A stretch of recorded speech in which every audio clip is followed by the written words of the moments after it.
Good morning and welcome to the CBS Week Ahead Report.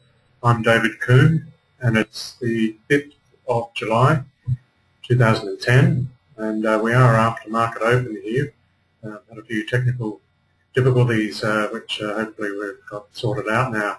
I'm sitting in for Jonathan Barrett, who, lucky man, is off skiing.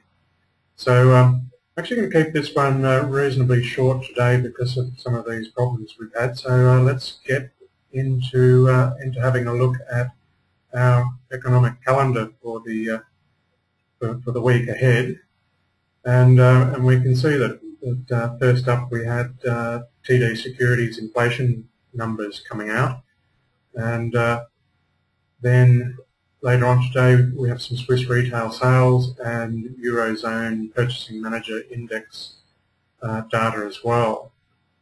That's out early this evening. Also some retail sales year on year and month on month. And then, of course, tomorrow being the first Tuesday of the month, we have the RBA rates announcement, which is consensus expectation is for that to remain unchanged at 4.5%.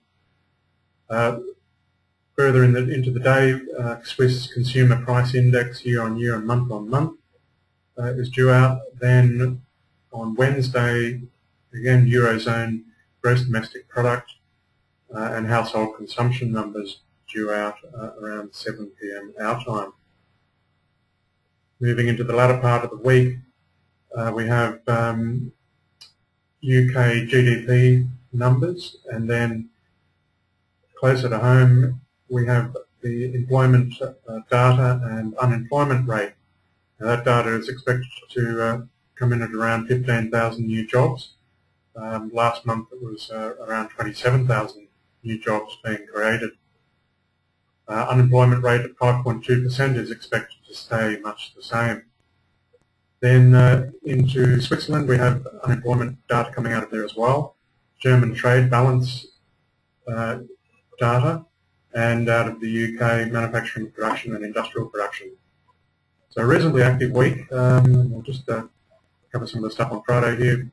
Euro German, to be specific, CPI, year on year, month on month, and out of the UK, visible trade balance and PPI, month on month and year on year for June. And then Canada to wrap out the week, round out the week I should say, a net change in employment, unemployment rate, housing starts and participation rate as well. So a reasonably active week here.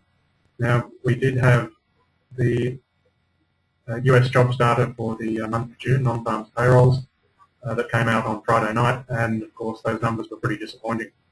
So that's certainly seen the markets pretty tepid response to that, and of course it does suggest that if that sort of job creation continues, it will take many years for the US to recoup all of those job losses. Now, just moving on to our local market here. We are currently down 1.8 points and seem to be getting pretty good support around this 42.50 level, which is slightly encouraging given that we could see a further move to the downside quite obviously. We're not likely to see too much happen tomorrow because the US will be closed because of the 4th of July, Independence Day public holiday. In our local region, Singapore is off just fractionally here. Hang Seng's recovered a bit from earlier on this morning, and the Topix is up 5.16. Europe is a bit of a mixed bag, with the FTSE moving up, DAX down, CAC up 8, and Dow Jones Stock 600 off just 0.03 of a point. So I said I'd keep this one short, and so I'll finish off there and wish everyone a good week ahead, and talk again soon. Bye for now.